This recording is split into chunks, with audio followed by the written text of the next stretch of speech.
Dagsa sa Divisoria ang mga kababayan nating naghahabol sa pagbili ng panregalo sa Pasko. Sulit naman ang kanilang pagod dahil murang-mura ang maraming bilihin. At may ulat on the spot, si Lia Manialac del Castillo. Lia! Maris, bagsak presyo na nga yung mga tinda dito sa Divisoria ngayong bisperas ng Pasko. Sa tig 20 pesos na laruan na ito, di magkamayaw ang mga nagla-last minute shopping para sa mga panregalo sa mga inaanak. Ang iba, pakiyawan pa kung mamili. Para kanina po yung binili nyo, ang dami niyo pong biniling laruan. Para saan? Sa mga inaanak po namin. Bakit ngayon lang po kayo namili? Kasi ma'am, sobrang busy po. Pero okay na po yung nabili nyo, kulang pa yun. Okay na po ma'am. So nakatipid ba kayo dito? Nakatipid po. Hindi pwede kung pera sa tito sa laruan para di agad masira. Kasi yung pera madali maubos ito, namili na kami. Para maaga pa maraming tao na.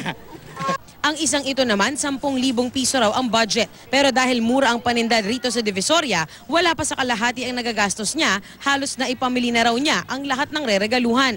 Iba-ibang klase pong pangregalo sa mga inaanak. May sapatos, damit. Bakit po sa Divisoria po kayo bumili? Mas mura po kasi rito kahit masikip na nagpapakahirap tayong mamili. Pero kahit paano, malaking discount pa rin yung natitipid natin. Ang mag-aamang ito naman, ang pamaskong bagong sapatos na ang sinusukat. 250 pesos lang ang isang pares. Kaya si tatay na 2 anak ang bibilhan, laking tipid na rin. Masaya ka ba? Sama ko po. Opo. Bakit?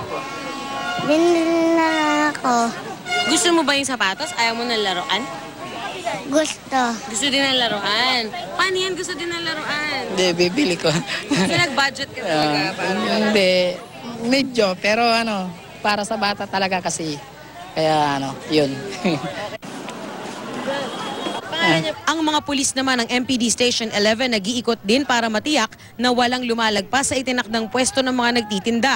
Hanggat maaari kasi, hindi dapat umabot sa kalsada ang mga nagbebenta para maluwag pa rin ito.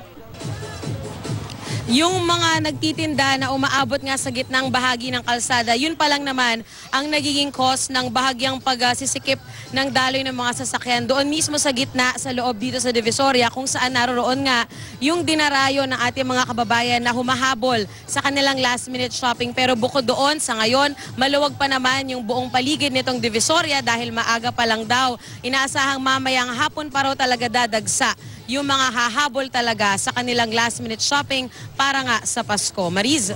Maraming salamat at Merry Christmas, Lia Manialac del Castillo.